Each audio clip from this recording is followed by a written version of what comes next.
Hi everybody, I'm TJ, this is Baby Star, and we have some pretty exciting news to share with you today. Baby Star is walking! Yeah! Oh my god! I have a walking baby! How did this happen? Come on, you walk to mommy?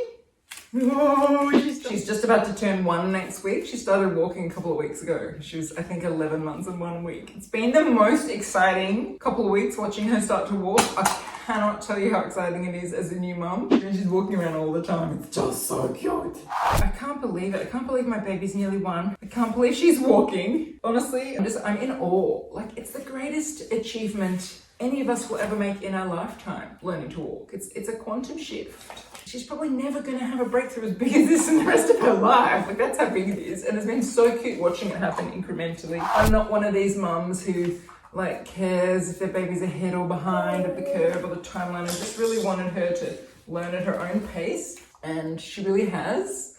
I've actually done a little bit of Feldenkrais with her, the Feldenkrais method, at certain points in her development when she was stuck, when there was things that her brain couldn't figure out. And I think a lot of that is to do with the fact that she came out of the womb with something called torticollis, which is where the head is really unable to turn to one side. And she had that for, I don't know, the first few months. And I decided to intervene and do some Feldenkrais with her because I am a qualified Feldenkrais practitioner. And if you don't know what that is, go and look it up. It's amazing.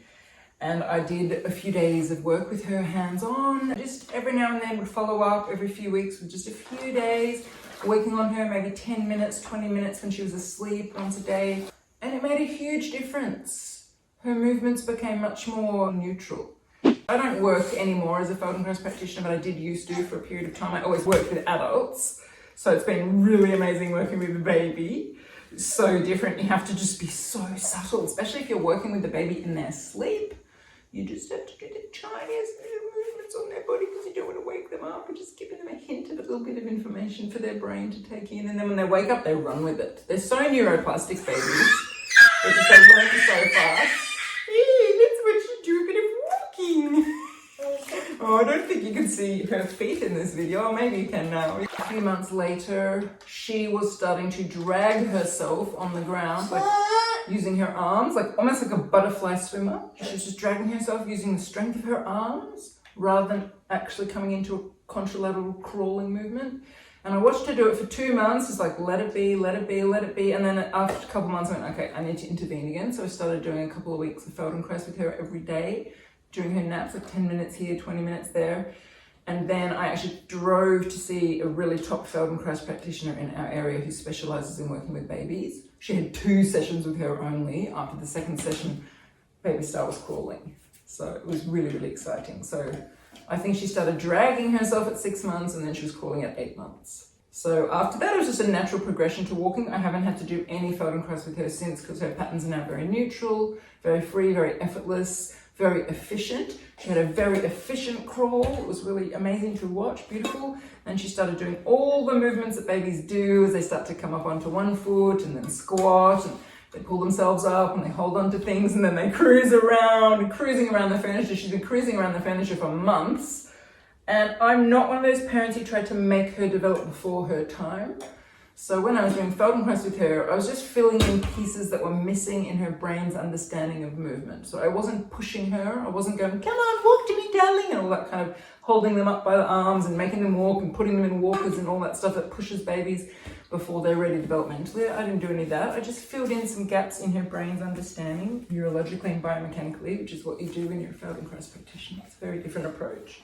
So that she'd have more options, so that she'd have options of turning her head left and turning her right, arching her back and folding her back. And eventually she ended up with really beautiful neutral contralateral movement in her crawling. And all of that led into really simple and easy transitions into walking. My heart is just like bursting every day watching this little baby toddle around. Come back over here, yeah, show us you're walking. You know, I've always been worried how I'm going to cope once my baby is mobile because, you know, I'm a single mother, there's no one here to help me. And I initially was really, really worried what's going to happen once she's crawling because, you know, I had set up little playpens in the house like this and I thought they're not going to contain her. She wouldn't want to stay in the playpen. And, you know, I'm someone I'm a very attentive stay-at-home mother, but I also like to do my own stuff. Like, I like to make these videos, like to edit these videos, do stuff on my YouTube channel. other small projects like this that are baby related that I'm doing. I always have an awareness of where she is around me, but I'm not necessarily like 100% eyes on her because I might be, say, editing a video. And I was worried, how am I going to do any of that once she's crawling? She's going to crawl everywhere and I won't be able to keep tracks on her. But actually it's been really easy. She tends to stay near me and she's very verbal. She makes a lot of sounds. So I can always hear where she is. I can always kind of see her out of the corner of my eye. And yes, she did end up crawling very, very fast. She'd crawl all the way down the corridor, but she'd always come back and I could hear her. And actually, it's been fine.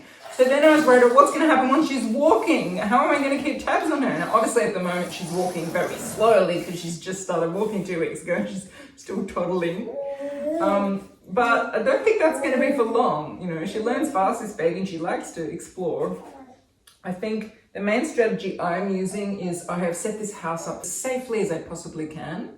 Obviously that's a moving target because every day she's getting taller and she can reach more things and have to move more things out of the way. But as long as I'm constantly noticing, oh, she can touch this now, I better move it. That's really, really helping me to manage because I spend a lot of time at home with her. We do go out to baby groups and stuff, obviously, and do activities, but she's the sort of baby that's very happy at home. It's a big house, there's lots of play areas set up for her, so she can really learn and grow and explore here.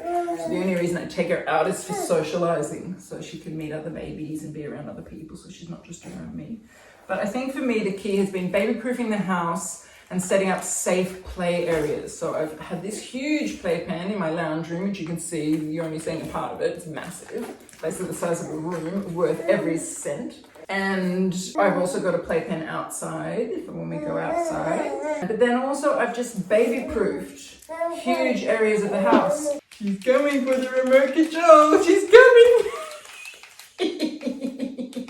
Do you want it?